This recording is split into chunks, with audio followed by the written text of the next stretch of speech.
Live and Let Live is not so determinative. It's Rhyme and Reason 637. There's a rhyme and reason for your life. There's a rhyme and reason why you're... Hey there, Tony here, and I'm talking to you from Never Neverland. Wait a minute. That's not it. I got ahead of myself there. We're not Neverland. We're not Never Neverland. No, that's the little place where, little Twinkle Toes Peter Pan was from, or he went to. No, I'm talking about a story that I shared about 6 years ago on TonyFunderburk.com about a bad experience that I had in Erie, Pennsylvania. That's a link in the show notes where you can check out that story. Basically, the gist of it was I got ripped off and I got real mad. And it inspired a song called Never Neverland. One of the lines in that song says, I wonder why can't we all be friends, live and let live and share the dream. But I didn't pose that question because I didn't know the answer. I wanted to make a point that's so blatantly obvious that apparently billions of people can't see it. And the point is that selfishness is why people refuse to live and let live. Yeah, selfishness.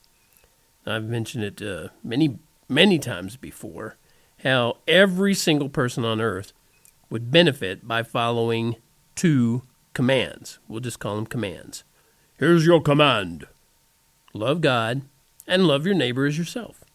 And if you'll notice, neither one of those commands focuses on you. Not really focuses on you. It mentions you. Love your neighbor as yourself. But the focus is your neighbor. And of course, the other main focus is God. Because without him, you wouldn't be here, neither would your neighbor. Well, that's how the expression live and let live should work. Because when you're not focused on what you can get from others or, how to force others to do what you want, that's actually sowing the seeds of love. But most people on our beautiful blue planet are tuned in and dialed in to the world systems. And they believe and perpetuate selfish lies and affirmations like, I am indestructible, and my ability to conquer my challenges is limitless, my potential to succeed is infinite. Or how about, my efforts are being supported by the universe, my dreams manifest into reality before my eyes. To that I say no, no, and no. You are not indestructible. Death still has a 1-to-1 ratio for every human being. You are also a finite person with limitations.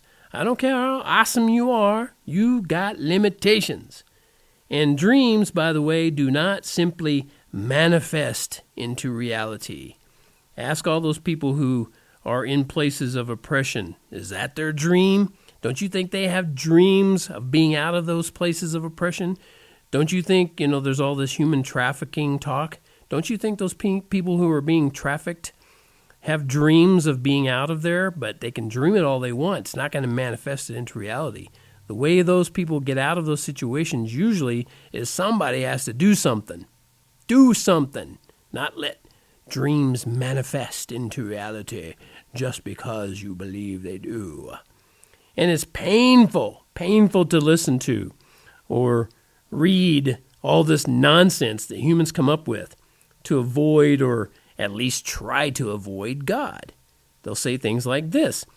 What is most important is to establish a profound communication with the universe. Seriously? Are you kidding me? Do you seriously believe you can communicate with the universe? Because the universe is also finite. It's not infinite, and it's filled with stars and plants and debris. But it doesn't have much life-giving oxygen anywhere else but right here on our beautiful blue planet. So, thinking otherwise, you're just living in Never Neverland.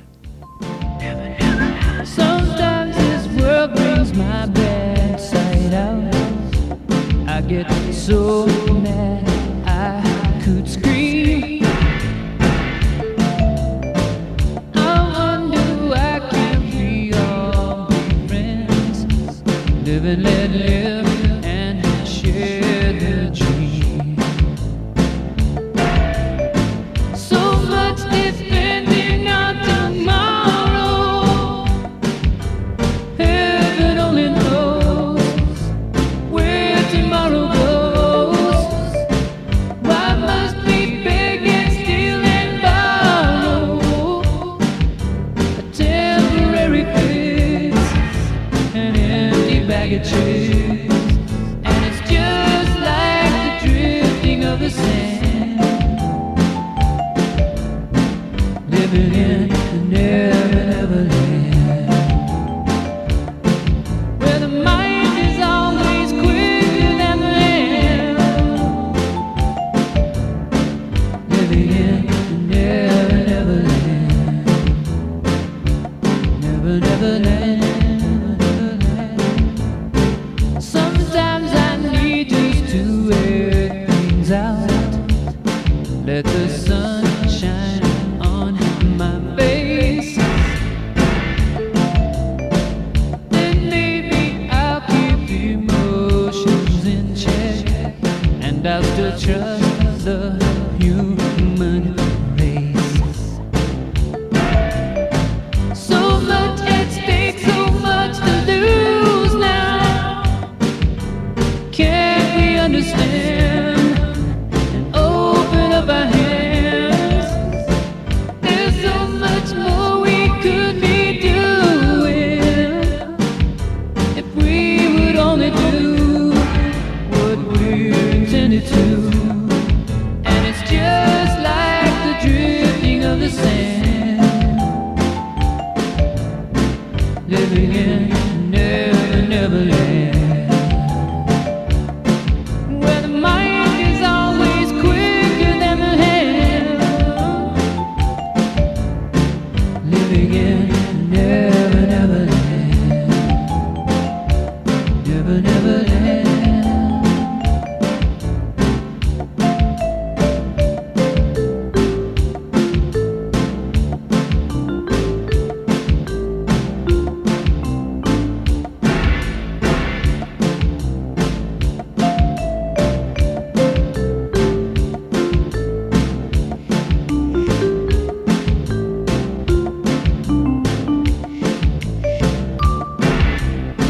So much depending on tomorrow.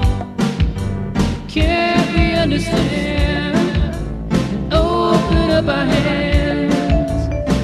Why must we beg and steal and borrow if we would only do what we're intended to? And it's just like the drifting of the sand, living in never land, where the mind is always quicker than the hand, living in never land, never land.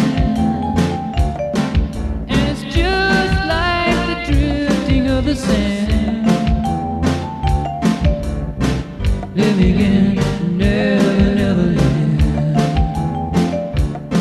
where the mind is always quicker than the hand, living in never land, never land, living in never land,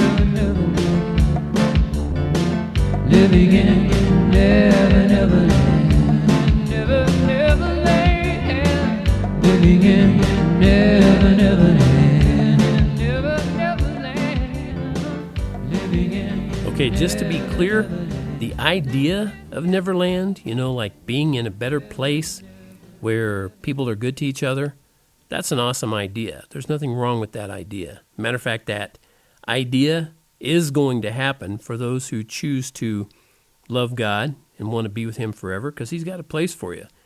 We don't tend to call it Neverland, we tend to call it heaven. And heaven is where He is, where God is, where your Creator is. That's where heaven is. And that's the forever land that's a better name than Neverland. But Neverland is kind of to represent, where you can go and be happy and live out to your fullest potential, etc., etc. But you cannot talk to the universe and get that. You cannot manifest with some sort of divine, with a little d, communication with the universe. If you try that, I predict you'll never hear back from that universe. Never in a humongazillion years. And if you spend your whole life trying to, instead of trying to connect or actually connecting with your creator, you're going to create your own tiny universe in a dark corner of your very own Neverland. And that will be forever also. Don't do it. Don't go there. Stay in the forever land that's also known as heaven. That's where your creator is, the one who made you, loves you, who lived and died for you, and made a way for you to live forever, even though you might die here and now in this body that you're in. Choose forever life. It's a much better option than the alternative of eternal death. Okay? Do that today. I know most people who tune into this Rhyme and Reason and tune into TonyFunderburk.com. I know most of you are already in that position. You've made that good decision. Share it with somebody else today then. Let's all go out there and get as many more people to go to heaven with us as we can. I appreciate you being my brothers and sisters out there. Thank you so much again for tuning in. It means the world to me. It really and truly does. And as always, don't hesitate to go to TonyFunderburk.com. Get on that merch tab. Get that t-shirt that says, you know what it says, life has rhyme and reason because God made you. There's a rhyme